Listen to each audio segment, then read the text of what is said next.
জিনিসটা একবার যারা বানায় খাওয়াবেন হ্যাঁ কিন্তু এটার সাথে জীবনেও বলতে পারবে না এত ক্রিমি টেক্সচারের একটা ডেজার্ট। এই কেক পুডিংটা খাইতে যে কি পরিমাণ মজা, যারা কেক আর পুডিং দুইটাই পছন্দ করেন হ্যাঁ কাছে তো অনেক মজা লাগবে। একদম পারফেক্ট একটা রেসিপি শেয়ার করবো, যে রেসিপিতে বানাইলে এর টেক্সচারটা একদমই পারফেক্ট হইবে। আসসালামু আলাইকুম বুবুরা, মুই চলে এসেছি তোমাকে বসে এলবো নতুন এখন জবরদস্ত রেসিপি। একটা ফ্রাই প্যানের মধ্যে দিয়ে দিলাম 1/3 কাপ পরিমাণে চিনি, একদম লো মিডিয়াম আছে কিন্তু ক্যারামেল করে লইতে হবে সুন্দর একটা কালার না আসা পর্যন্ত। অবশ্যই এটারে কিন্তু পুড়ে হালান যাবে না, হ্যাঁ কিন্তু কেক পুডিংটা খাইতে দিতে লাগবে। হেয়ার পর দিয়ে দিলাম 6 ইঞ্চি মোল্ডের মধ্যে ঢাইলে দেওয়ার পর চারিদিকে ছড়াইয়ে এটারে ঠান্ডা হওয়ার জন্য এক সাইডে রেখে দিতে হবে।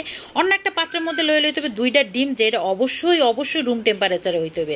দিয়ে দিব 1/3 কাপ পরিমাণে চিনি, সামান্য লবণ আর 1 চা চামচ পরিমাণে কর্নফ্লাওয়ার। আর এই কর্নফ্লাওয়ারটা দিলেই কিন্তু এই পুডিংটা একদম ক্রিমি একদম সফট একটা টেক্সচারের হইবে। সব কিছু মিলাইনা জিলাইনা হয়ে গেলে দিয়ে দিতে হবে 1 কাপ পরিমাণে দুধ।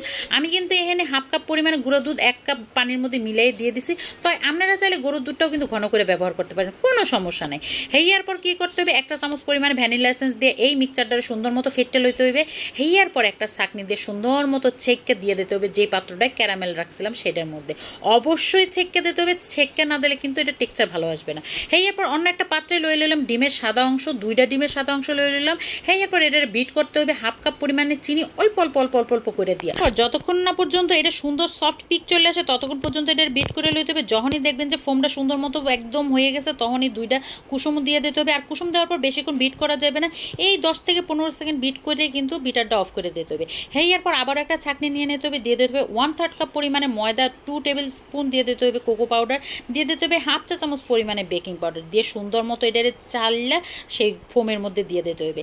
এরপর কি করতে হবে একটা স্প্যাচুলা অথবা ইগ বিটার লয়ে লইতে হবে। আর এটা একদম আলতো হাতে এটারে মিশিয়ে লইতে হবে, একদমই আলতো হাতে মিশাইতে হবে, কোনোভাবেই তাড়াহুড়া করা যাবে না। মাছ পর্যায়ে 2 টেবিল চামচ পরিমাণে লিকুইড দুধ দিয়ে দিলাম। এরপর একদমই আলতো হাতে সুন্দর মতো এই ফোমটার সাথে সব কিছু মিলাই মিশাই লইতে হবে। এটা কিন্তু খুবই যত্ন সহকারে করতে হবে, নাইলে কিন্তু ফোমটা নষ্ট হয়ে যাবে আর কেকটাও কিন্তু স্পঞ্জি হইবে না।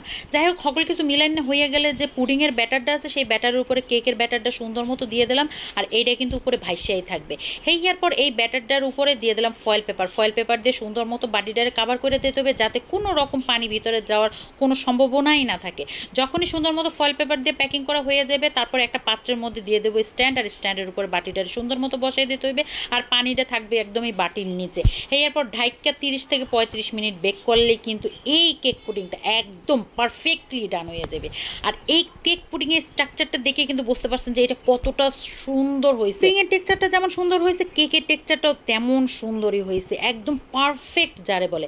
আর কেকের মাঝখানটা যে ফাটা দেখতে আছেন আর কি কমু, মোর ঘরে মোর একটা আন্ডা বাচ্চা আছে, এইটারে যখনই ফ্রিজে ঠান্ডা হইতে রাখছিলাম তখন কিন্তু আমার পোলা এইটারে যে কতবার বাইর করছে আর কতবার খাইছে, হ্যাঁ আর অপেক্ষায় রাখে না। যদি কেকের পাশটা আপনাকে দেখাতাম তাহলে আপনারা বুঝতেন। তো রেসিপি ভালো লাগলে লাইক কমেন্ট শেয়ার দিতে ভুলবেন না। সবাই ভালো থাকবেন, ধন্যবাদ, আসসালামু আলাইকুম।